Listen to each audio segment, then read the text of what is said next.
By faith? Take the first step in faith. You don't have to see the whole staircase, just take the first step. Martin Luther King Jr. When it comes to faith, there's going to be waiting involved. I love the way C.S. Lewis put it.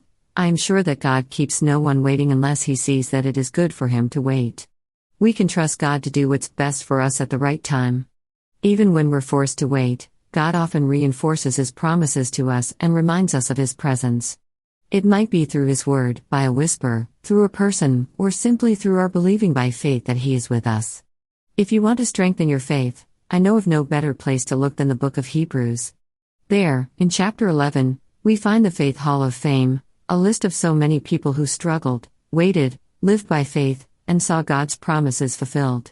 There we find people going through unbelievable things, seemingly impossible trials, and ultimately experiencing a new level of intimacy with God even as they witness more of his power. By faith, Noah obeyed God and built an ark, saving his family. By faith, Abraham and Sarah received the son God promised them, even though they were past the age of childbearing. By faith, Joseph overcame betrayal, slavery, false accusations, and imprisonment to save the nation of Israel. By faith, God's people left Egypt and walked through the Red Sea as it parted on either side of them. By faith, the Israelites marched around the walls of Jericho, and the walls came tumbling down.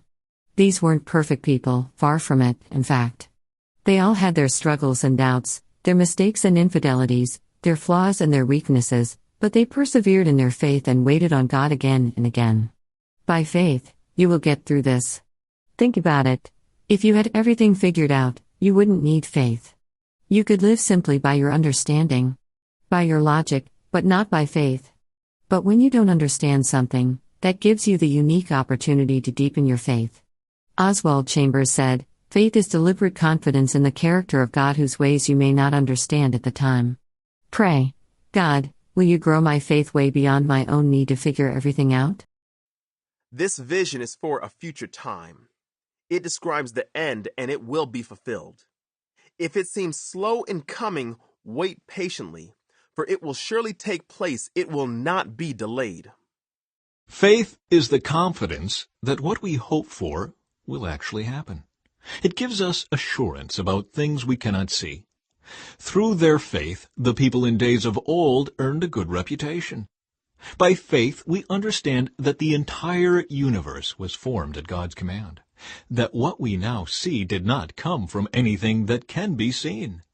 It was by faith that Abel brought a more acceptable offering to God than Cain did. Abel's offering gave evidence that he was a righteous man, and God showed his approval of his gifts. Although Abel is long dead, he still speaks to us by his example of faith. It was by faith that Enoch was taken up to heaven without dying. He disappeared because God took him. For before he was taken up, he was known as a person who pleased God. And it is impossible to please God without faith. Anyone who wants to come to him must believe that God exists, and that he rewards those who sincerely seek him.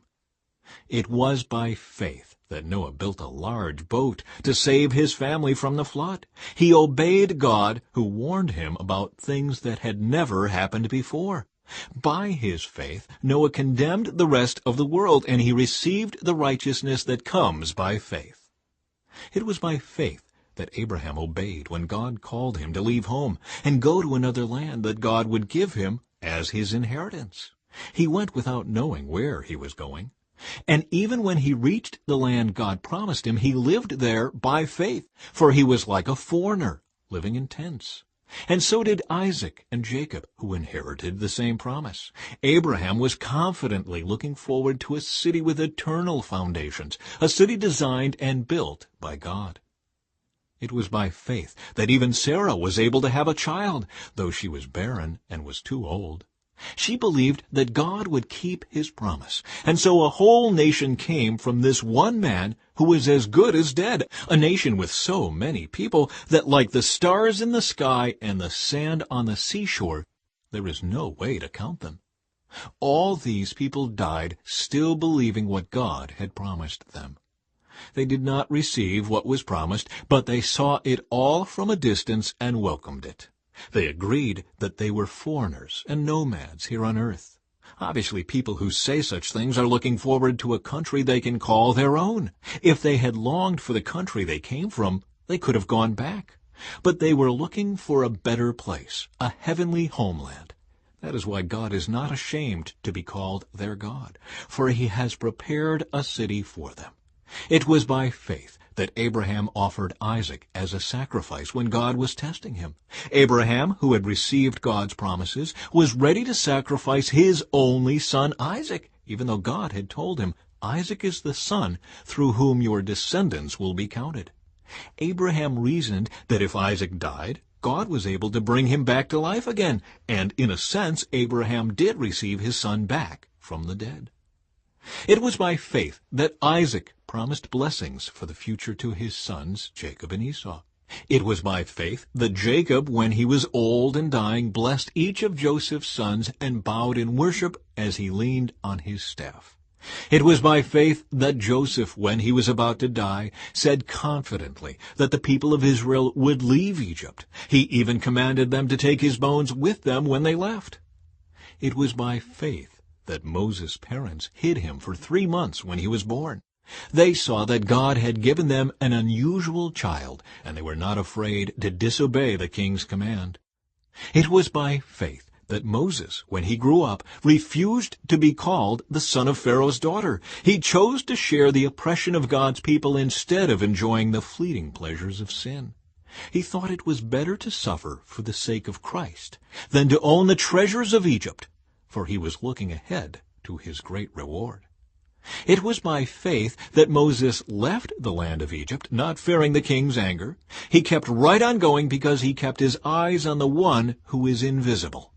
It was by faith that Moses commanded the people of Israel to keep the Passover and to sprinkle blood on the doorposts, so that the angel of death would not kill their firstborn sons.